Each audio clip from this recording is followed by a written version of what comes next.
Welcome to the deep dive. Glad to be here. So today we're taking on a mission that is just full of contradictions. We've got all the raw source material in front of us, the field notes, character briefings, all of it. And our job is to sift through that, that messy pile of intel and pull out what really matters. Exactly. And this one is fascinating because it forces a top-tier operative to basically throw his whole playbook out the window. That's right. The sources lay out this incredible strategic collision. You've got this high-stakes, international art recovery mission, and it smashes head-on into the, let's say, hyper-local reality of a tiny snow-covered town. So this deep dive is really all about adaptation, isn't it? Completely. Okay, so on one side of the board, we have Jensen Lakes. The source material paints him as this renowned private thief hunter specialist. Yeah, his whole world is recovering priceless stolen art, antiquities. He operates out of, five-star Manhattan hotels. He's sleek, he's global, he's strategic. And then on the complete other side of that, we have Natalie Thatcher. And her world could not be more different. She's an ED nurse, totally exhausted, under some serious financial strain. Right. And she lives in this quirky little mountain town in Washington called Tilikum, a place that is aggressively festive and, maybe most importantly, connected by what the locals call the gossip line. The gossip line. We will definitely be coming back to that. Oh, yeah. So the mission is to recover a stolen piece of jewelry, the Emerald Crown. But for us, the real question we're digging into is, well, it's analytical. It is. It's how does an operative whose entire skill set is fine-tuned for places like Manhattan or Geneva, how does he handle a mission when the trail leads him to a small American town that is, for some reason, completely obsessed with squirrels? It's a study in what happens when your best tools become useless. Total strategic paralysis. Yeah. Everything he relies on, his money, his charm, his ability to be invisible in a crowd, it's all worthless in Tilikum. So we're going to break down exactly why his very sophisticated approach failed right out of the gate.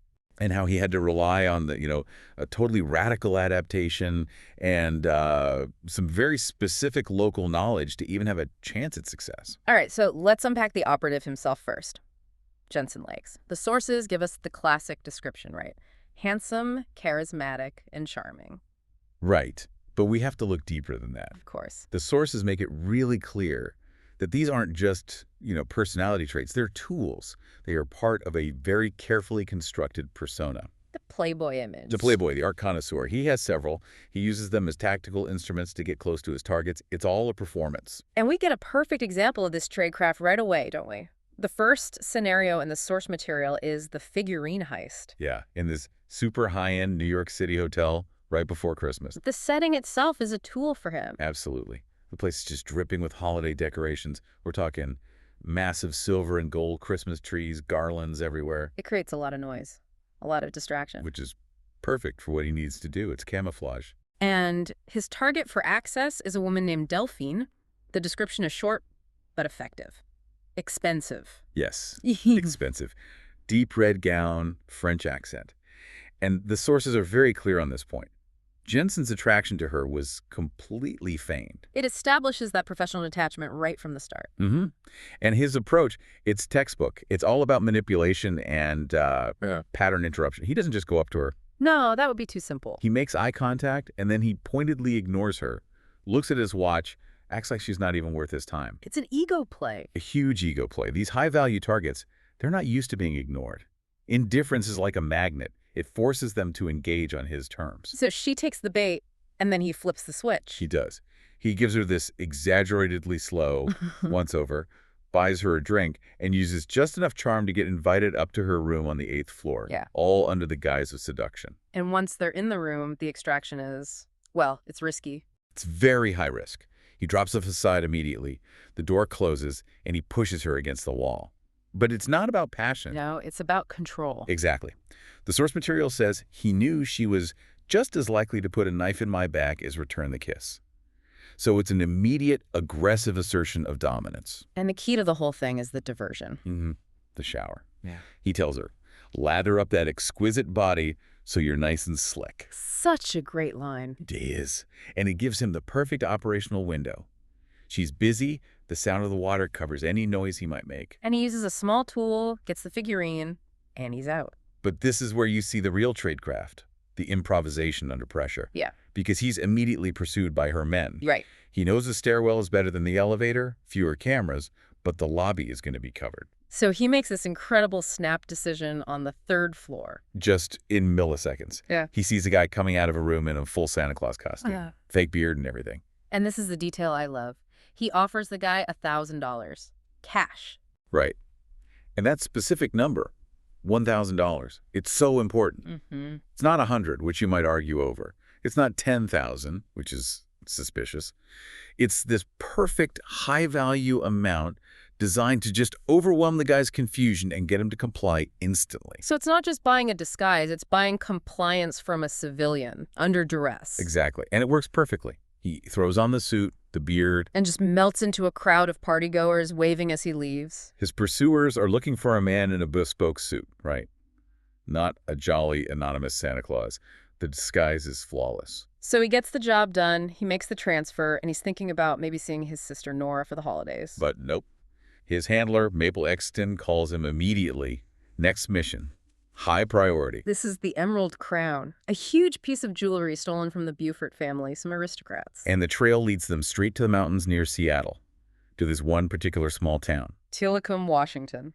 And this is the strategic pivot we're looking at. He's moving from New York City, an environment where his money and his whole vibe are his best assets. To a place where they're his biggest liability. Exactly. He's trading a world of calculated anonymity for a social landscape where everyone knows everything about everyone else. Yeah. He's in trouble, and he doesn't even know it yet. Okay, let's pivot now. Let's really get into the reality of Tilikum, Washington, and the woman at the center of it, Natalie Thatcher. She's going to become his essential local guide. Yeah, and Tilikum is, well, it's a character in itself. It's deep in the Cascade Mountains, and the sources describe it as almost surreal. The town is all in on Christmas. We're talking lit candy canes on Main Street, nonstop instrumental Christmas music. Lights on absolutely everything. It's not just a holiday there. It's like the town's entire identity. And it has these wonderfully eccentric details. The Angel Cakes Bakery, for one. And my favorite detail, the pinup statue in front of the barbershop. A provocative figure, which, of course, someone has put a giant Santa beard on. It tells you everything you need to know about the town's personality, right? Quirky, a little bit defiant, and very, very observant. And that observance is key, because it feeds directly into the gossip line. Which isn't just idle chatter. No, not at all. The sources present it as an active intelligence network. You do anything out of the ordinary in Tilikum, it gets noticed, it gets broadcast, and it gets analyzed by this system. For a guy like Jensen, who needs secrecy, it's a disaster. Now, let's contrast that very social, very public environment with Natalie's personal life. Yeah, she's an ED nurse. She works graveyard shifts, and the exhaustion just comes right off the page. She's always talking about her dark circles, mascara smudges. She is running on fumes. And on top of that, she is in serious financial trouble, even with her sister Nina helping out. And it's important to note, this isn't because of bad decisions. It's a classic case of just being squeezed. Right. Their 60-year-old childhood home is falling apart. The furnace is on its last legs. The roof is bad. Inflation is killing them on groceries. Nina's car just died. And her niece, 6-year-old Annabelle, keeps growing out of her shoes. It's all these little things piling up where just one more unexpected expense could push them over the edge. And then that one expense lands immediately. The first blow is the nurses' union goes on strike. Which, for Natalie, at that moment, isn't about politics. It's about her paycheck just disappearing, vanishing. Yeah. Right before Christmas. The anxiety just skyrockets. And then, because the universe has a dark sense of humor. It always does. Literally minutes after she gets the news about the strike, a hose bib breaks. Water starts pouring into their finished basement. No. Yes. So now they need a water damage restoration service, which means these huge, loud fans are running in their house for a week straight. And the plumber who shows up is, of course, some guy she went to high school with. And the insurance. The insurance, the detail that just makes you groan. They'd recently raised their deductible to save a little money on the premium. So they're on the hook for a massive out-of-pocket cost right when their income drops to zero. It's a perfect storm. This is why her financial state is so critical to the story. She's not just stressed, she's desperate. Her priorities are cash, survival, and somehow not ruining Christmas for her niece. And in the middle of all this chaos, we get another classic Tilikum character, Louise Haven, the town matchmaker. The aggressive town matchmaker who sees Natalie is suddenly not working and immediately tries to set her up with a firefighter. It just shows you there's no escape. There is zero anonymity in Tilikum, even when your life is falling apart. But the real motivation, the thing that drives Natalie through all of this, is her niece, Annabelle. Annabelle is just old enough to really care about the Christmas traditions, the special sprinkle pancakes, the presents, and she's worried Natalie's going to miss it all. And this leads to a really crucial moment. The pinky promise. Natalie makes this solemn vow to Annabelle. I pinky promise that I will be home for Christmas. And the sources tell us that in their family, a pinky promise is like a blood oath. It's non-negotiable, and that promise becomes her northern star. It overrides everything else. So you have these two characters on a collision course. Jensen is motivated by this global, professional mission to recover a jewel. And Natalie is motivated by this intensely personal domestic promise to a 6-year-old. And somehow, the success of one depends entirely on the other. So, Jensen arrives in Tilikum. He's coming straight from that high-end New York hotel, and he steps into what must feel like, I don't know, a different planet. Yeah, the culture shock is immediate. And the first thing the sources point out is the towns. It's fascination with squirrels. It's everywhere. Squirrel-themed decor, there's an ancient carved squirrel, a silver squirrel necklace being sold as a treasured item. Right. And Jensen's brain, which is wired to see patterns in art theft, just cannot compute this. It makes no sense to him. So his training kicks in. He starts his initial reconnaissance. His first move is to find wealthy collectors. So he goes to the local antique store, the treasure chest. He's expecting, maybe some hidden gems, some leads. It's a logical first step. And it's a complete and total failure. Instead of fine art, he finds. He meets Donnie McNess, who proudly shows him Bernard the Mummy and a 7-foot-tall bronze Sasquatch statue that's apparently a family heirloom. So 0 leads on international jewel thieves. A resounding 0. Yeah. His standard operating procedure is completely useless here. And this is where that strategic problem we talked about really hits him. He can't be invisible. No. Even though he tries to, as the sources say, turn down his swagger, it doesn't matter. The designer suit, the Italian leather shoes, they scream outsider. An anomaly. The huge anomaly. And the gossip line immediately lights up.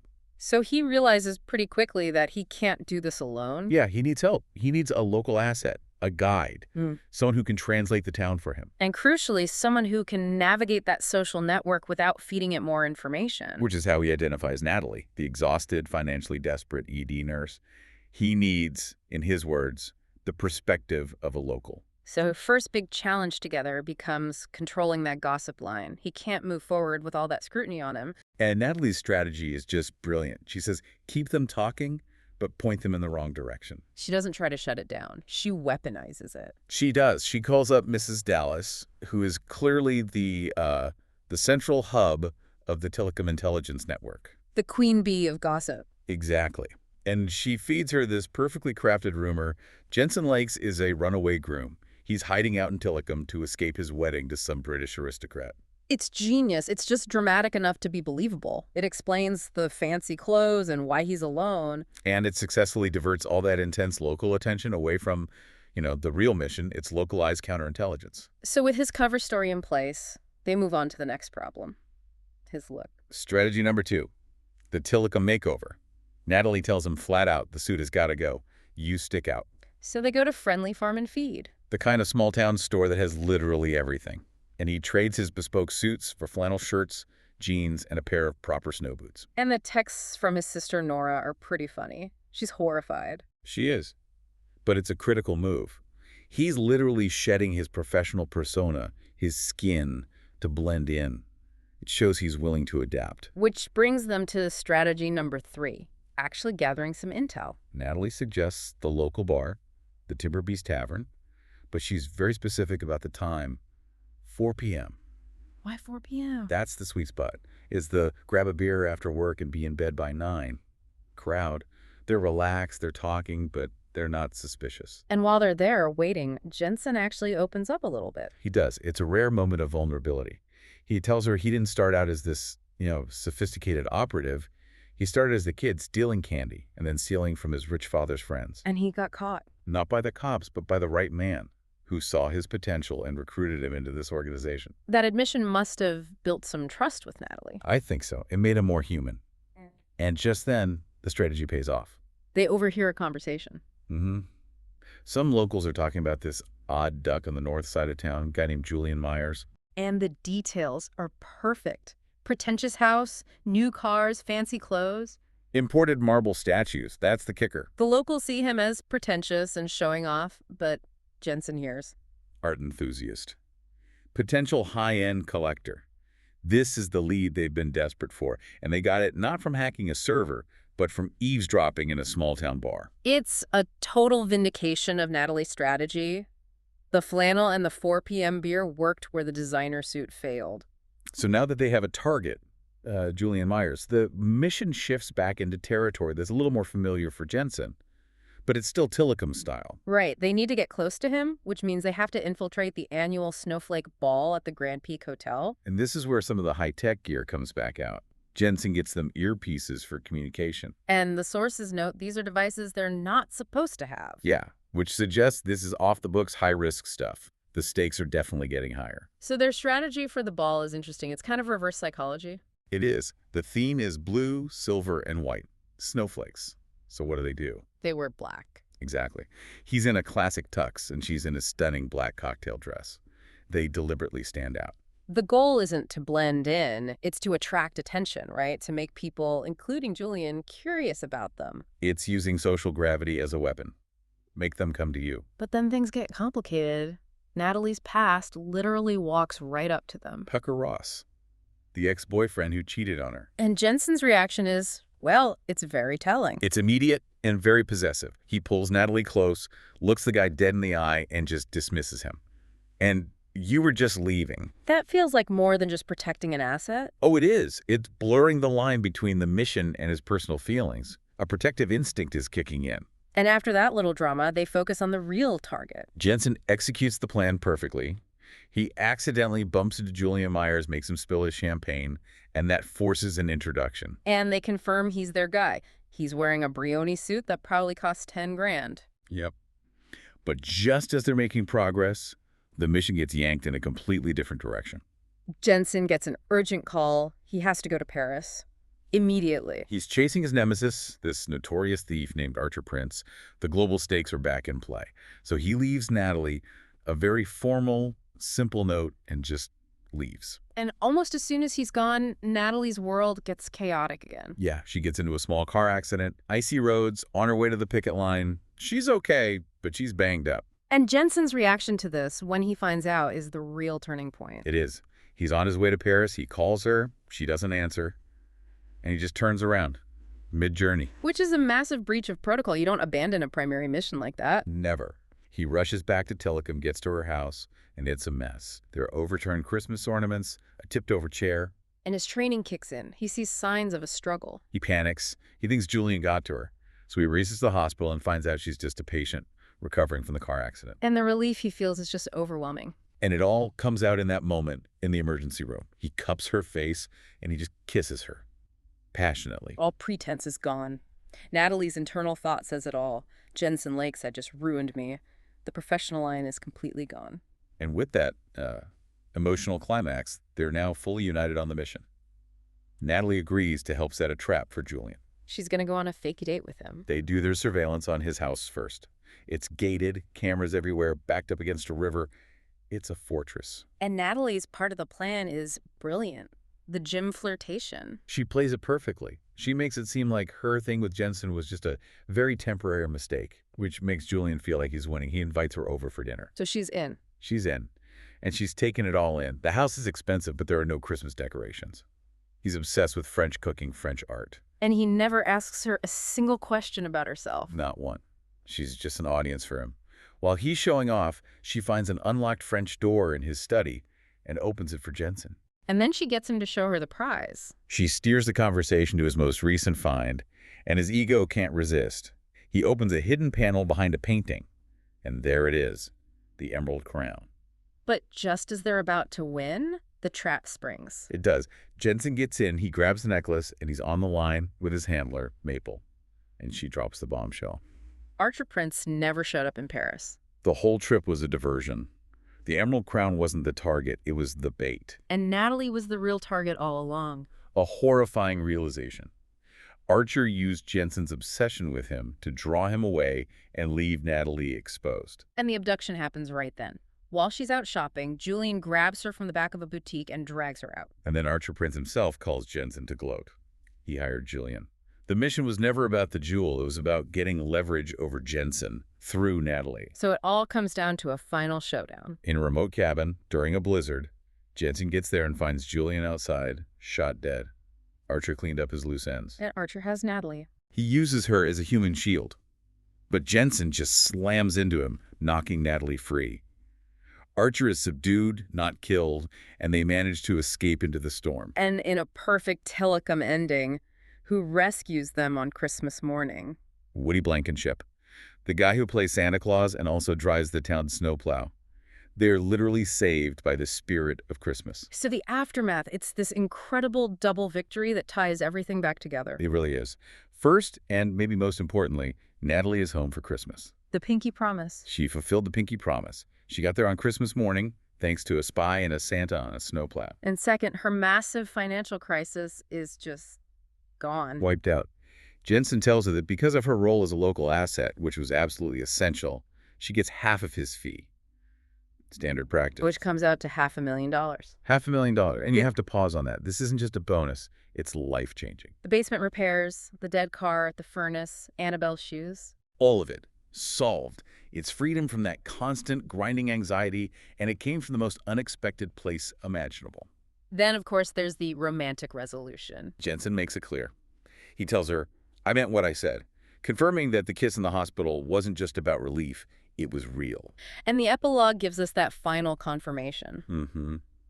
Months later, they've spent Christmas Eve with his sister, Nora, so she's fully part of his life now.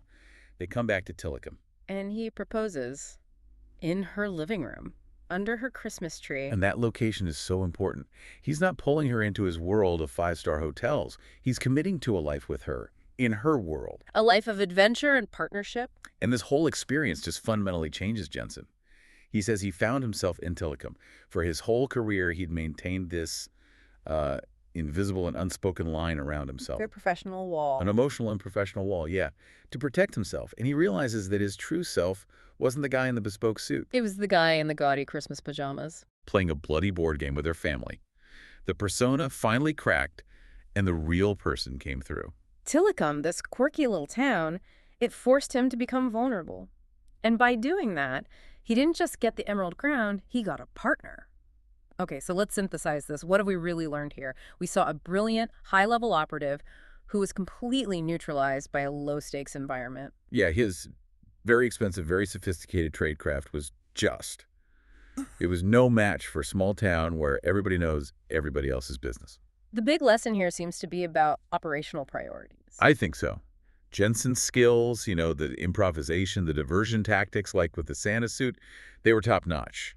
His failure was in the initial phase, the reconnaissance. He couldn't establish a believable cover in a place that analyzes every new face. So the key takeaway for you listening to this is that success is always context-dependent. Exactly. The best intel isn't always in a classified file. Sometimes it's in the local gossip line. And the most important tactical move wasn't breaking into a vault. It was swapping a designer suit for a flannel shirt. That was the move that unlocked the entire mission.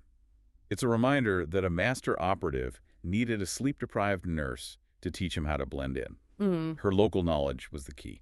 And just when we think Tilikum can finally settle down and enjoy a little peace and quiet, the sources tease a whole new conflict on the horizon. Yeah, we get a hint of a new story, with a new character named Elias. And Elias is the anti-Jensen. He's a super-focused IT consultant trying to become a CFO in Seattle. He's all about corporate ambition, and he absolutely hates Christmas. And his mission is to secure a piece of land for a new, secure corporate data center.